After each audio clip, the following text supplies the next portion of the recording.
Inside the dashboard of your car lies a system that keeps you comfortable, no matter the weather outside. It's your car's heating, ventilation and air conditioning, or HVAC system. This system might seem complex at first, but understanding how it works can help you appreciate the engineering marvel that keeps you cool during summer's hottest days. The HVAC system uses a combination of components to control the temperature and airflow within your car's cabin. Two of the most important components are the heater core and the AC evaporator. These components work together to provide both hot and cold air, depending on your preference. The heater core is responsible for generating the warm air that keeps you toasty during winter. It's basically a small radiator that uses hot coolant from your car's engine. The hot coolant flows through the heater core, transferring heat to the surrounding air. A fan then blows this warm air into the car's cabin.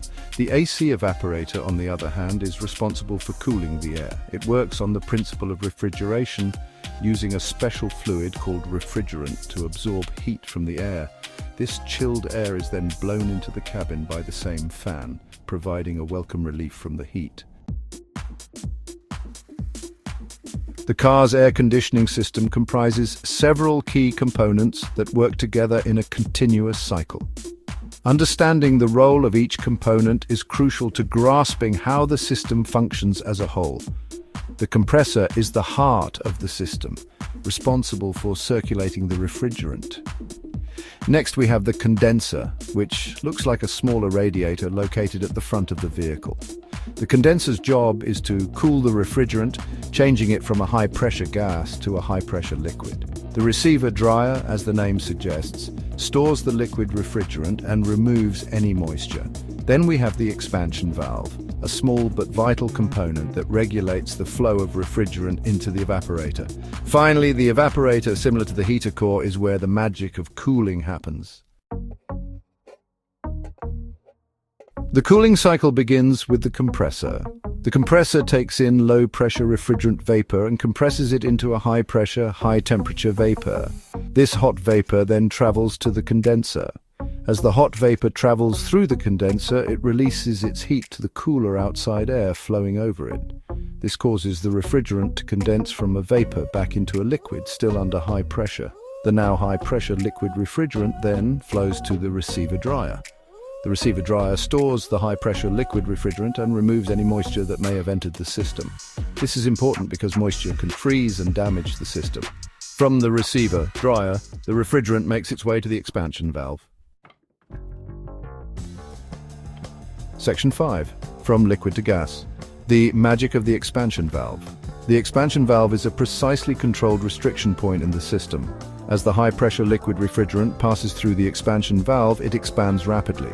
This rapid expansion causes the refrigerant to cool significantly and change state from a liquid to a low-pressure, low-temperature vapor. This cold, low-pressure refrigerant vapor then flows into the evaporator. The evaporator is where the actual cooling of the cabin air takes place.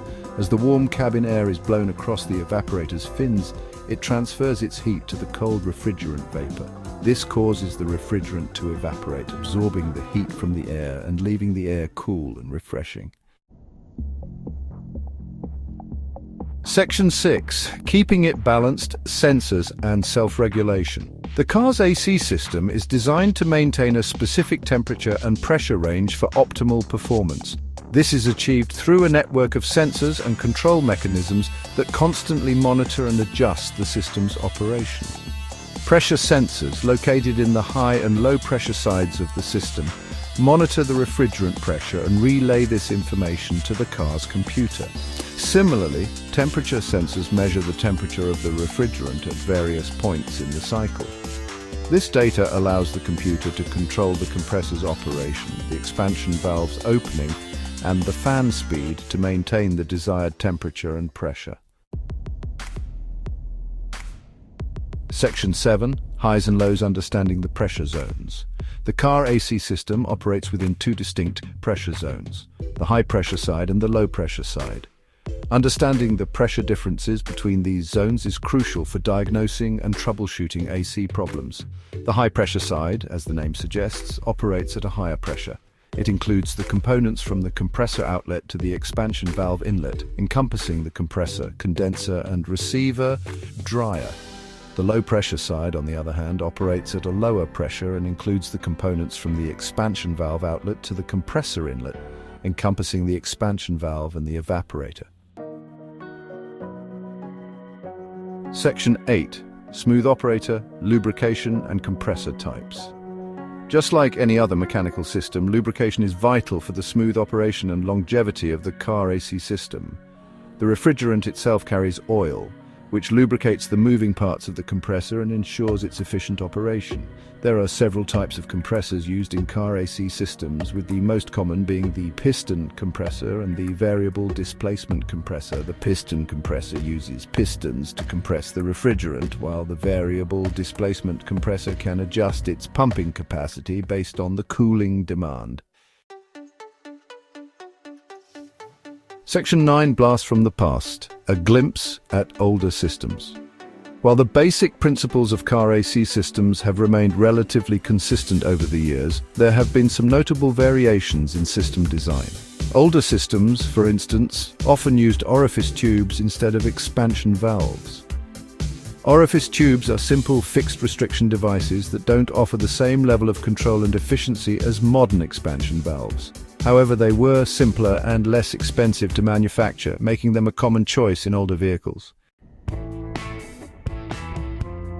Section 10. Cool comfort every ride. The importance of car AC. The car AC system, while often overlooked, plays a crucial role in ensuring a comfortable and enjoyable driving experience. From beating the summer heat to defogging the windows on cold winter days, the AC system has become an essential part of modern vehicles. Understanding how the system works, from the compressor to the evaporator, empowers car owners to better maintain their vehicles and appreciate the engineering marvel that keeps them cool and comfortable mile after mile.